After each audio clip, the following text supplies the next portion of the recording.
What's up, everybody? Happy Wednesday to you. Welcome to another edition of AH Live, and we have an incredible flautist in the house today. That's right, the one and only Althea Rene. I cannot wait to share this interview and incredible music with you from the one and only Althea. Speaking of sharing, do me a favor, please click share. Let's spread the good vibes, spread the love, spread the music. You know we're here every Wednesday, 6 p.m. Pacific, 9 p.m. Eastern, with incredible guests. And today is episode 35. We've been doing this 35 weeks. Can you believe it? Oh my goodness. And it's going to keep going. We've got incredible guests all the way through December, which I'll talk about later. So don't worry about it. We will get to that soon. If you're tuning in on Althea's page, what's up? This is AH Live. We're here every week. Don't forget to shoot on over to Adam Holly Artist page, click like, so that you can hang out with us.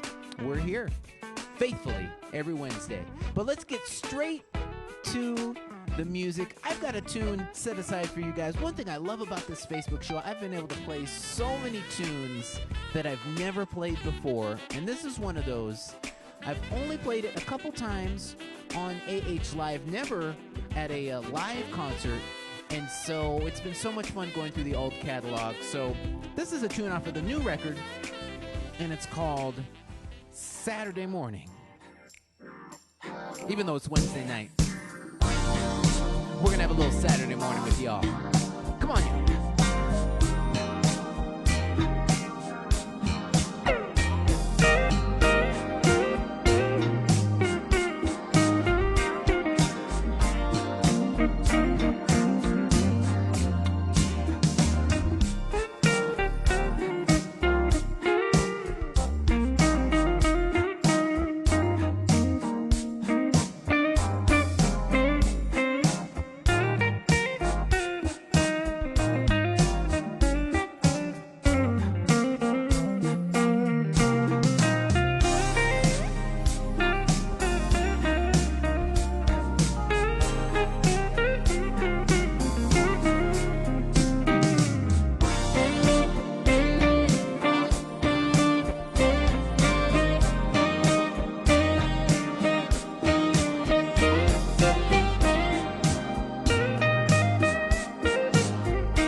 Oh my goodness, ladies and gentlemen, we are just getting warmed up. As I mentioned, we have the incredible Althea Rene in the house.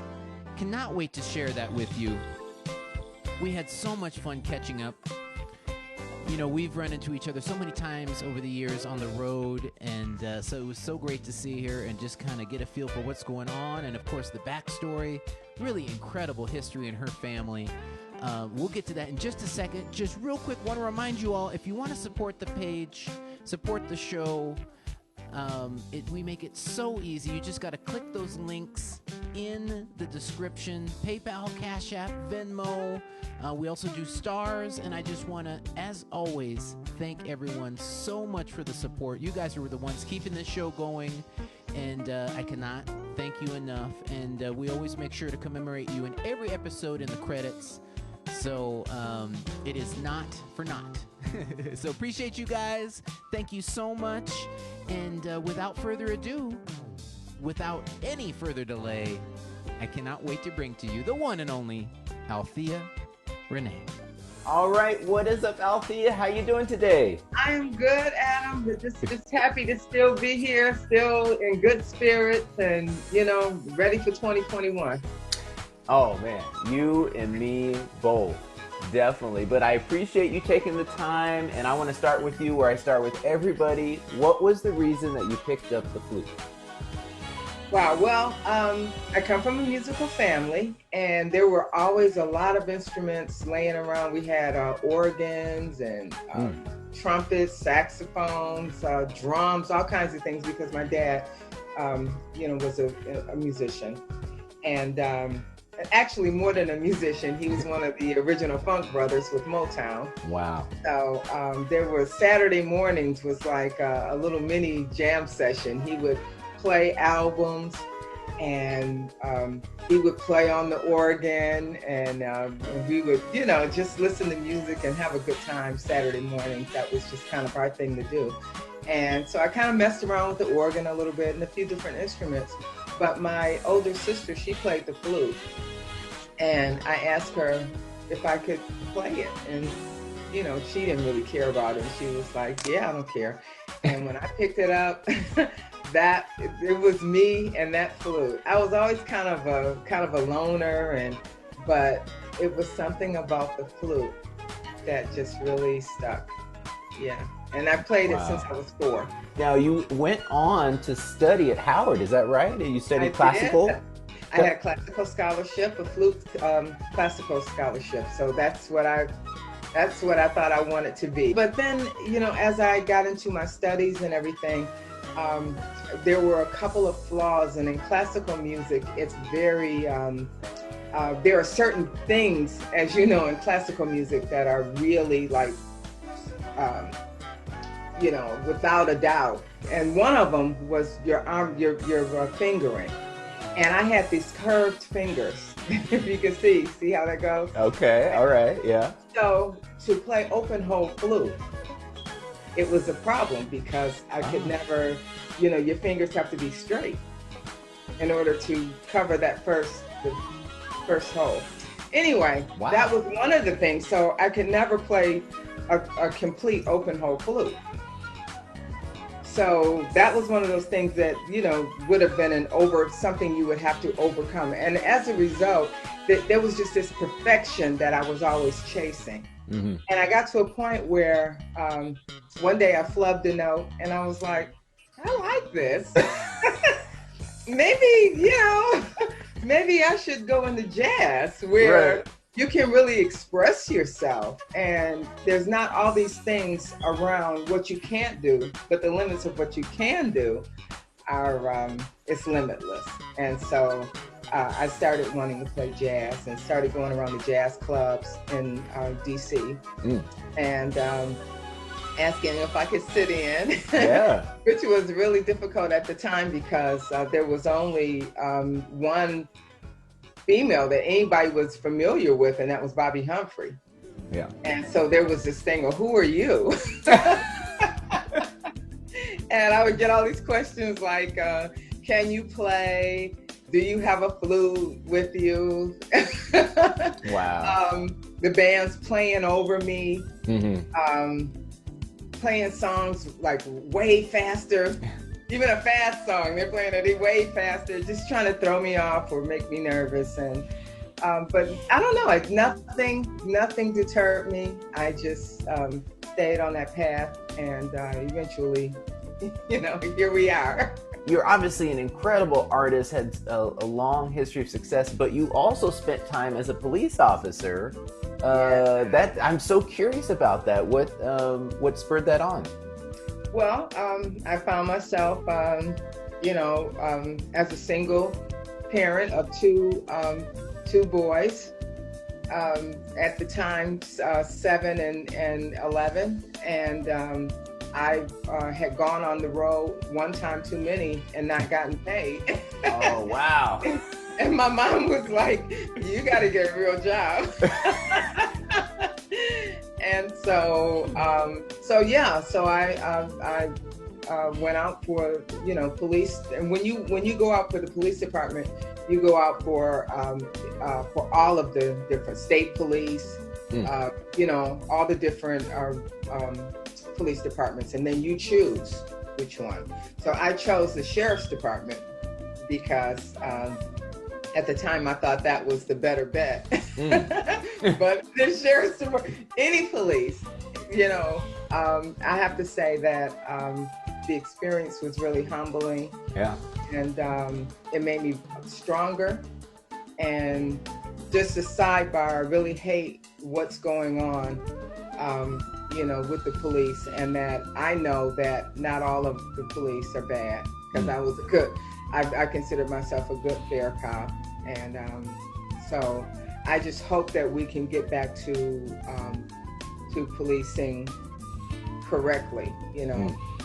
A lot of police come from the military, and they come in with problems as well. And that's pretty much in every aspect. So I just hope that we get it together. What ended up being the culmination of this first album coming out in 2000? Well, I was still doing the music. I never stopped doing the music. And I would tour. At the time I was playing with an all-girls jazz band out of Detroit, Straight Ahead. And so we were basically doing Straight Ahead. Yeah. And we were doing a lot of touring. So I would play with them on the weekends. But because I had a job that could support, my day-to-day and bills, I took all the money that I made from the music and I invested it into myself. And I produced that first. And also I wanted to learn how to produce a CD. So yeah, that one was kind of like by the book, where I got a book, music, and went down and hired produce, people to co-produce and everything. And it was really a learning experience. And so yeah, I mean, it went from there. So Wow.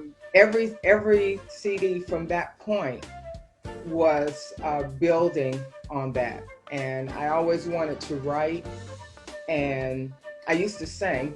I no longer sing after hearing a lot of the great singers out here. But yeah, I mean, it's just I think that as an artist, you have to explore all the different areas of your talent. So it's not just playing, it's the writing, it's the understanding of the whole process. Well, I think we all can agree you figured it out, because in 2013 you had, if I'm not mistaken, it was the first Billboard #1 for a flautist. Isn't that right? Yes, nobody prior to that had ever had a #1. And I think that flute was just not looked at as a main instrument, a mainstream jazz instrument. And not only that, I mean, I was told that several times. And so I was really trying to break that view of that any instrument can be, put aside and say, well, this isn't a jazz instrument. I think it's the person playing the instrument and the music. that determines whether it fits in a genre or not. You've definitely paved the way because now we've seen Yeah. a great deal of flautists show up on the charts recently. With number ones. Exactly. So hey, it all started back in 2013 with you. So that's Adam, incredible. I'm just trying to be like you. No, come on now. 9. Well, it's if we're counting, it's 7, but you know who's counting? Congratulations. Oh, you're too Great kind. music. You're too You've got kind. a great personality, and the music is wonderful. So yeah. You're too kind. You're too kind. Well, let's get to the music, and very excited to hear you play. First off, we have the title cut of your new album, Flossom. Tell us about this tune. Well, Flossom, really it came from the title of the CD, and I always like to have a theme for any of my music, and sometimes it'll come, scattered. It might be track 8, but in this case, Flossom really meant that it was a term that was coined by Tyra Banks, and Flossom, it's kind of saying that that we're all flawed, we all have flaws, and a lot of women, we have this idea that we have to chase perfection, and sometimes the awesomeness is in your flaws. Personally, for me, as a player, I would, when I perform, sometimes it's a little scruffy. I go for things. I'll just go for stuff because that's my personality and style. And sometimes you get there, and sometimes it might be a little scruffy. But then when you listen back, you're like, wow, there's so much awesomeness in that. Why don't change that? I mean, I perfect what I do, but you still have to be able to look and say, you're awesome. And for me, it could be that, but it could be anything. It could be like the person who constantly wants to lose weight when they were fierce, curvy. Then they get all skinny, and a lot of celebrities do that. They get real skinny, and then people are like, eh. But when they were bigger, they were awesome. They were just given all this, personality and vibe. So sometimes, that's what I'm saying. So just being awesome. And that was the kind of mood and the title. I also did some, I went on Ancestry.com, and I found out, I knew that my mother is Bahamian. My mother's from the Bahamas. Okay. And, but I wanted to find out, where I was from and what else was I mixed with and all this exciting stuff. And I found out I was 35% Nigerian. And so if you'll see in the background, my Flossom CD, I did an Afro-Caribbean thing. And I felt really good to be able to embrace the different ethnicities that I have. So I feel like I'm Flossom. Oh, I love it. Well, that was a perfect setup, ladies and gentlemen. Please enjoy Flossom.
Oh man, what a great tune. And you were nice enough to send over that smash #1 hit from 2013 and let me play on it. I love it. I love it. Thanks so much, ladies and gentlemen.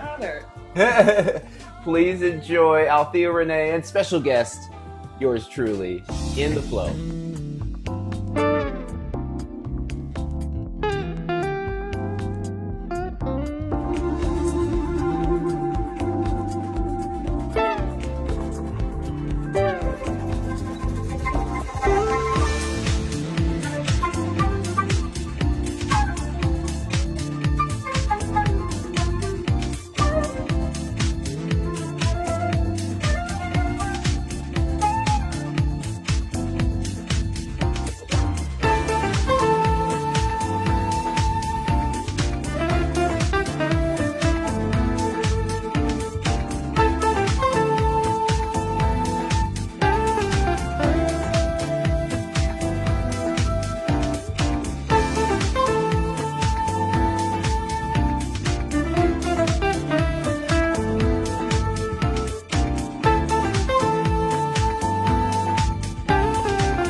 Awesome. Thank you so much, Althea, for letting me jam on that one. It was truly a pleasure. Real quick, before we get out of here, please let people know where they can find you online and on social media.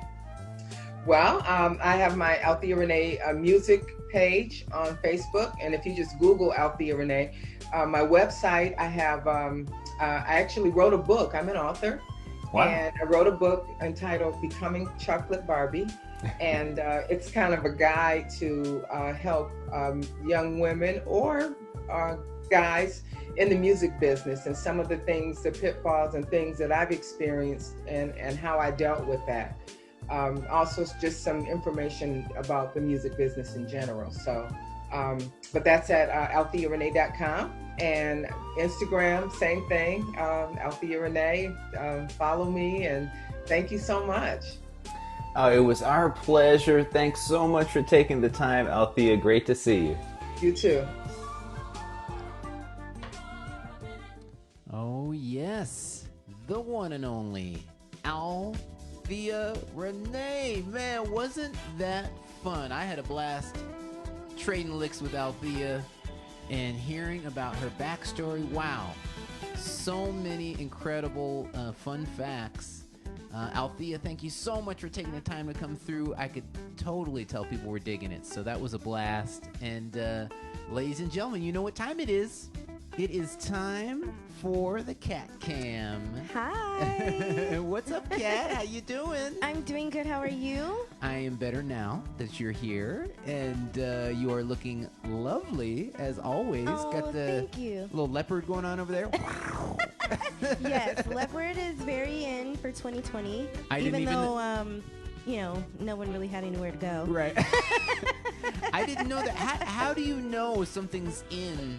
Like when you say that it's in for 2020, no one told me. So well, when you watch certain shows and they'll show things that are like in style for the season or Okay. for the year, a lot of the times people will watch runway shows in magazines. So there's they're just not going to different tell ways. me on ESPN. That's what you're saying. No. Okay. So that's why I didn't hear, because I was watching the sports network, Fox You know, Sports 1. For years and years and years, the only thing that I could watch on TV was either ESPN or like Nickelodeon or Disney, because the two Adams were controlling the TV. Because for a long time we only had one TV in the house. I like a TV in the bedroom, but Adam does not like a TV in a bedroom. I so mean, I want to go to sleep. we haven't had a TV in our bedroom for, I don't know, like Yeah. years, probably 10 years. Well, when I met you, you would sleep with the TV on. I was like, I can't do it. I won't get any sleep. Well, hey, if you're watching your show or something's on and you get drowsy, you just fall asleep. I'm a heavy sleeper, but I'm a light sleeper. If I can get, I need to get to sleep. But then once I'm asleep, then it's over. Then This man will sleep through a tornado going through the house, okay? Light sleeper. Okay. Anyways, we got off on quite a tangent. How about that Althea Rene? Oh my goodness, Althea is just amazing. Yeah. She looked gorgeous. She Yeah. sounded great. So many people were loving her backstory. I saw a few comments. A lot of people were saying that this was what makes your show so great. This what separates AH Live from all the other shows, because they get a really in-depth look at the artists. Yeah.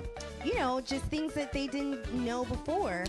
I learned so much from doing the interviews as well. I take it very seriously. I do, some deep research before I even interview them, so I can have some interesting questions. But then, you end up digging up some facts. First of all, Althea, her father was a funk brother. If you're not familiar with who that is or what that is, these were the gentlemen that were playing on all of the Motown records. And so, he's on a lot of your favorite records from Motown. And so she comes from quite a lineage. And then, of course, her being a police officer as well. And then just going to Howard for classical and just... I know. Quite a journey. So it was definitely illuminating, to say the least. It really was. And I really liked that, because I am a classically trained vocalist, which a lot of people don't know. So, like in high school and some parts of college, I was classically trained, and a lot of people say, like, oh, your sound is so different, you speak so different, you know, when you're singing, I can actually understand what you're saying. Yeah. And that has a lot to do with the classical training, and then, of course, theater, of over-enunciating when you're singing and acting. So that was a fun fact to learn about her, that she's classically trained as well. For sure, for sure. Well, hey, ladies and gentlemen, and don't forget, we do Ask Adam. We have questions. Your deepest burning questions for me is coming up a little bit later, so don't forget to drop those in the comments. But in the meantime, what are people saying out there, Kat? Well, we have a lot of our friends watching. Okay. I saw Daryl McEachin. What's up, Daryl? In the chat, and just saying hi to you guys and saying hi to Althea. Daryl's an incredible keyboard player, and I've played with him a few times in Texas. I think 3 times, twice at the Big Bib in San Antonio, and also at a big festival down in Houston. So what's up, Daryl? Hope we play again soon, and hope you're well. And he also is a martial arts expert. I always see him winning medals and stuff. I can't remember if it's karate or taekwondo. I'm sure he'll drop it in the... That is so amazing. Yeah. I did not know that about you, Daryl. Our son, Adam Jr., he's a first-degree black belt in taekwondo. Yeah. So if you ever get a chance to meet him, I'm sure you guys will have a lot to talk You about. can square off. That's so awesome. Yeah. We also have Steve Hall. Steve Hall's always watching and leaving comments. Hi, Steve. Engineer to the stars. What's up, Steve? And I saw Marcel Anderson in there too. Incredible vocalist, twin brother to Marcus Anderson. I think Marcus was in here too. Oh, really? Yeah. So what's up, Andersons? Someone said that I look like a chocolate Barbie. All right. I'll take it. Does that make me Ken? I don't know. You are silly. You know what is so funny? I never understood why people reference brown or dark brown skin to chocolate. Because if you see someone with like pale skin, you wouldn't say vanilla, would you? Like, oh, your skin is so beautiful, people like say that all the time. a vanilla white chocolate chip cookie or something. Or I get caramel all the time, Yeah. or something like that. I don't know. I don't know. People I trying know to it's describe. like a thing, but I just always have thought it's kind of weird. Like, I think people are hungry. I think that's what it is. You know, they got food on the mind. So right. And then we have everyone, of course, shouting out where they're watching from. We have the Garzas in Fresno. What's Hi. up, Fresno in the house? Fresno in the house. I saw my sister, Portia Stewart, watching from Lawrenceville, Georgia. ATL. And then we have Mike and Crystal as always. Hi, Mike. Hi, Crystal. How you guys doing? What's up, Philly in the house? Right. All right. And so moving to the interview. Yeah. So we already said that so many people love the backstory, getting a little bit more information and in-depth information on the artist, especially Althea, and learning about her father, learning about her classical background. So many people were so interested and surprised about her police officer background as well. Yeah. No, it's pretty incredible. As I mentioned a few minutes ago, she's led about 4 different lives, it seems like. So, so it's incredible, and it all goes into the music. You can tell everything she plays is just heartfelt, and she's just a stunning artist. So, it's pretty incredible. And I wrote down when she was talking about the ancestry, how she looked up her ancestry. I really liked that because it kind of was like a big thing for a little bit when Ancestry.com first came out, and then now there's like probably like 12 different ones. But Adam and I actually did our Ancestry DNA.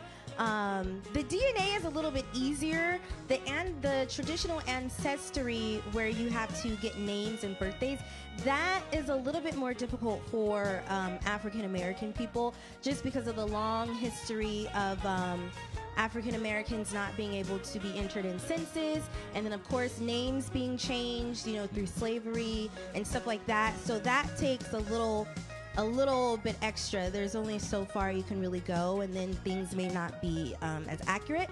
But the Ancestry DNA was really, really cool, and I think it took like 6 weeks or something like that. Yeah, I think I sent my saliva to the internet. I think is what happened, and so they have it now. They got it in a vial, and No, but it's pretty illuminating. You know, they got it down over there. Yeah, So, they did. And then that was a few years ago, and we actually got an email with it like updated. So, you know, obviously technology is always changing. So they kind of look into your DNA, and then they're able to like add that new technology, and it's even like more precise. Yeah. So it's really cool. Yeah. Yeah. Okay. And who else? Okay, when you guys were playing. Oh, sorry to jump in, but Daryl answered our question. Oh, it's he did. Jiu-jitsu. Jiu-jitsu Is what he is a master at. So. You know what? So many people have told us if Adam Jr.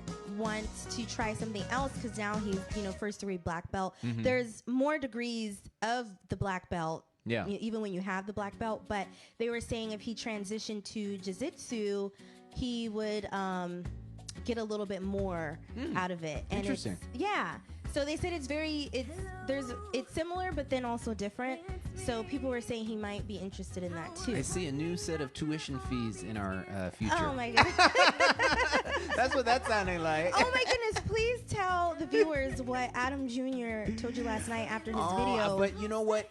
What he told me was expensive, but it warmed my heart. He came up, he burst into the studio last night. I was working late, and he said, "Dad, I just watched this interview with Jamie Foxx, and he did like 11 different extracurricular exercises. So I want to do that. I don't want to miss anything." And so he was saying that, you know, he wants to continue to do taekwondo and coding and animation, but he also wants to do engineering, and gymnastics was a brand new one that I'd never heard him bring up before. And so he wants to jump in on that. So we love it though. He's seizing life. He's seizing it by the horn, grabbing it by the horns. And, he's mentioned gymnastics to me before. Okay. Not so much, I guess, gymnastics, but tumbling. Yeah. Because they do a lot of tumbling in Taekwondo. So they're able to, they fall professionally. You know, they know how to roll their body and tuck their legs and their head and stuff when they fall, so they don't break their neck or break their ankle. Right. They do a lot of tumbling when they're sparring against each other, and flips and stuff like that. So he did say he was interested in doing that. But I don't know how we're going to start that right now with COVID. You know? Yeah, well, some sort of video series. Actually, speaking of Little Adam, this is a great segue. I grabbed a couple pictures. Kat took these. He has made, well, actually they've been friends for a while, several years. Yeah, okay, so he and his friend Jackson, they've been friends since kindergarten, and they've actually been in the same class since kindergarten up until the 4th grade when Jackson switched schools. But you know, we always kept in touch, and their family actually lives here in our community just a couple of streets away. Yep. And we just tried lunch with them yesterday. Yeah, so socially distant lunch. Yes, Don't get it twisted, everybody. And because they're in the same virtual middle school class right now, which is so cute. So here they are riding through the neighborhood. That's little Adam on the right. Jackson rode his bike over yesterday to pick up Adam on his scooter. And then they went to Jackson's house and they ate on the front porch. Here's the front porch right here. Distanced away. and then Jackson, you know, rode with him back home and then rode back, and then they finished school. And they both were like, "Can we have lunch again today?" So we did lunch at our house today. Except for they were in the garage, and we had, you know, the garage door up, and then, you know, we set out chairs and little tables for them apart. And it just was so cute. I had the door open to the house, and I could hear them talking, and they were talking about doing chores for money. It all gets back to money. And it just was so cute. It made me want to cry so much. Well, it warmed the heart because, you know, as you guys know, I've been able to get out of the house a couple of times, do some musical events, but he's been pretty much on lockdown this whole time. So it was just nice for him to be able to, you know, just have some fellowship, and as somebody he's been a friend with for quite a while. I mean, he hasn't had any interaction with, you know, another kid, let alone people, since he left school in March. So we've been very, very strict with social distancing. So Jackson's mom and I and dad and Adam, we think we want to keep them, you know, having lunch together as long as we continue to have it safe, you know, in open air and have them distanced. So But they both loved it. They were just so happy. No, so it's great. So he's got a buddy nearby, so it's a good thing. So, well, hey, let's get on to Ask Adam. What are people asking out there, Kat? Do we have any questions pop in? Well, we have. This one just popped up for the Ancestry.com. Kathy McGrath. Hi, Kathy. Hey. She says, I wonder if Ancestry is suspended doing testing during COVID. Oh, that's interesting. So interesting. I don't know. I sure would. I don't know. That's because I was gonna say, I know when they get the stuff. I mean, like I've seen like a video of like the workers and they're wearing protective gear, obviously, but I wonder if it's the correct gear to protect you from a virus. So I don't know. That's a really good question. I'm gonna Google that now. I'm trying to find the comment. Someone asked, is it possible to get the other Queen of Soul Jazz on the program? And you're talking about Jeanette Harris. Jeanette and Althea tour together quite a bit. And hey, let her know you want her to come on, and I'll work on it as well. She's an incredible saxophonist. I believe she's up in kind of Central California, I want to say, like Fresno or Bakersfield or something like that. I think it's Fresno. Okay. So definitely, hey, we want to get everybody on the show that we can. So here, Robert Garza, of course, Robert, because he's up in Fresno. What's up, Robert? He's trying to get the hometown girl on the program. Would love to get her on. So let her know. Let her know. And I just see Tom Washington here in the chat. Hi, Tom. What's up, Tom? How you doing? A vocalist and pastor extraordinaire. And I'm having so much fun working on his next project. And we just did a music video. If you guys follow me on social media, you saw the post. So look out for that project. It is incredible. Tom Washington. It is going to be dope. And, okay, I'm so sorry I missed to ask this question, but they said, will you ever consider doing a Christmas album? Yes, and I'm hot on the tail of my fourth traditional album, jazz album, contemporary jazz album, and so I want to get that done, and then definitely Christmas is on the book. So it may be coming. I'm just trying to work out the schedule, but I'm thinking about maybe next year, but it's always in the back of my mind, and definitely something I want to do soon. So speaking of which, too, ladies and gentlemen, I'm very excited, and I'm going to let you know about the rest of the skills for December, but I am going to do a Christmas special on the Wednesday before Christmas. That's December 23rd. So look out for that.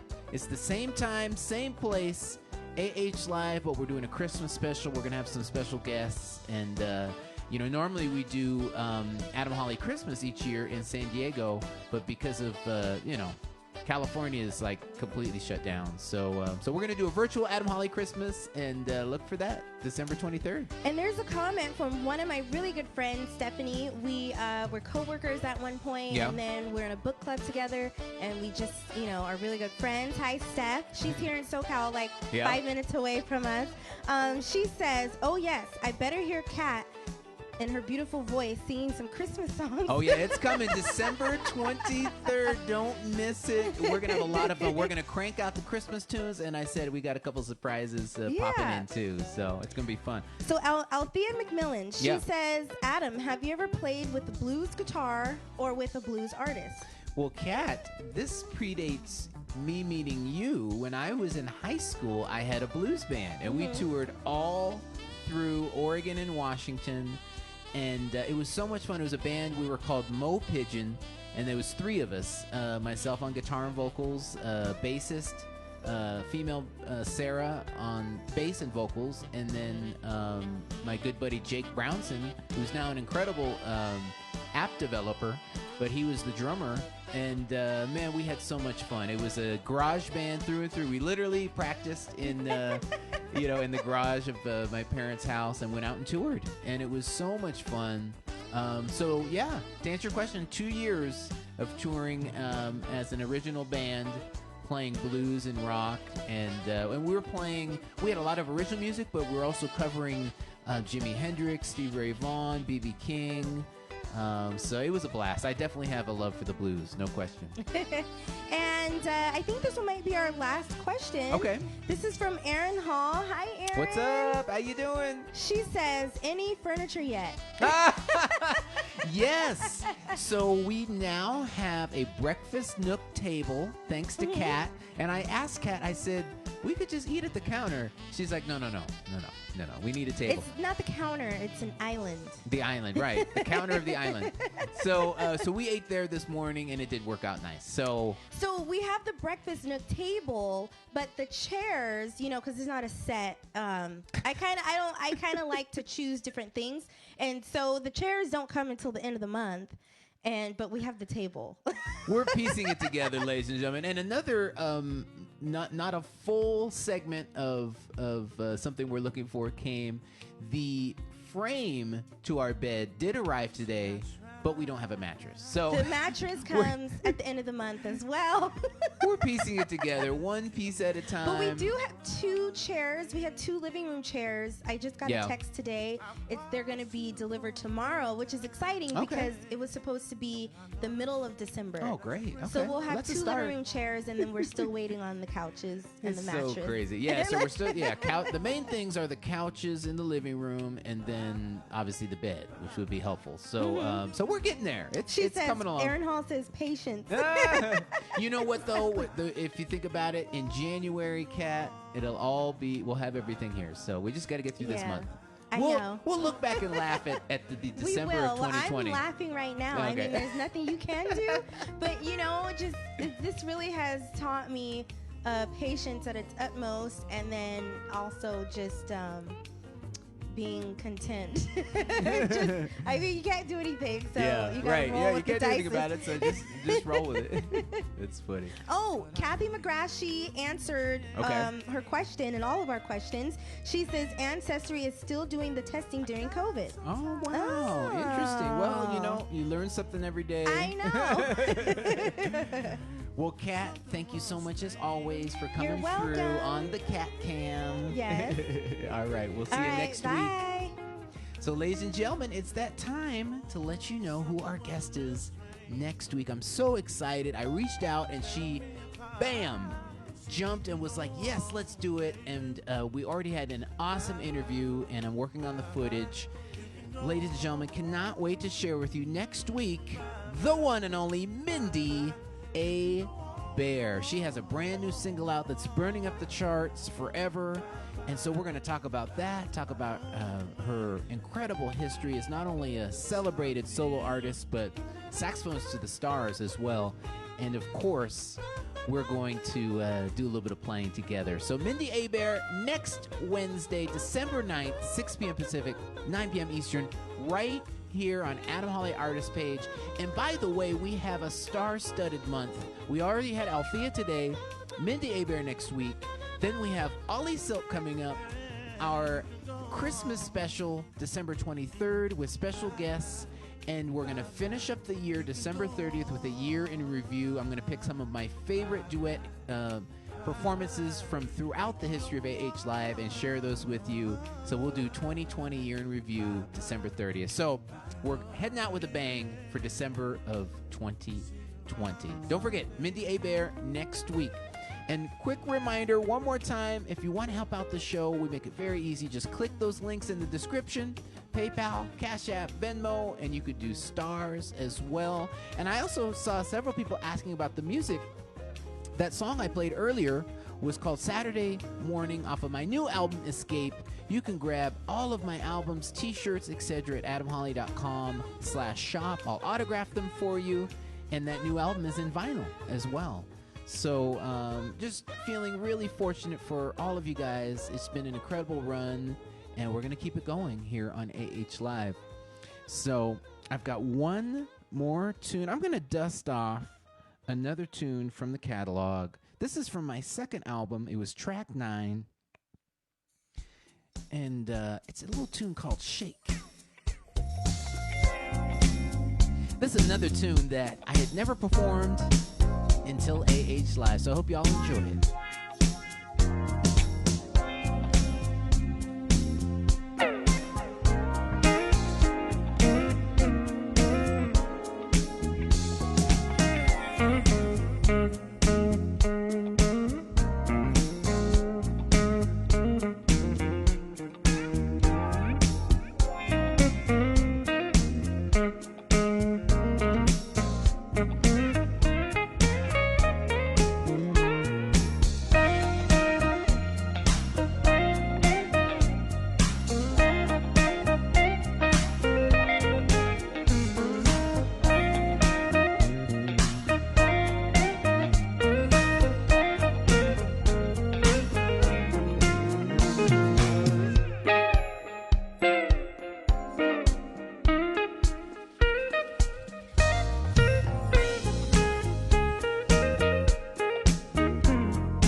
my goodness, ladies and gentlemen, it has been a distinct pleasure to spend AH Live with you, and I want to give a quick shout out before we get out of here. It is Mike and Crystal Brown's 37th anniversary tomorrow.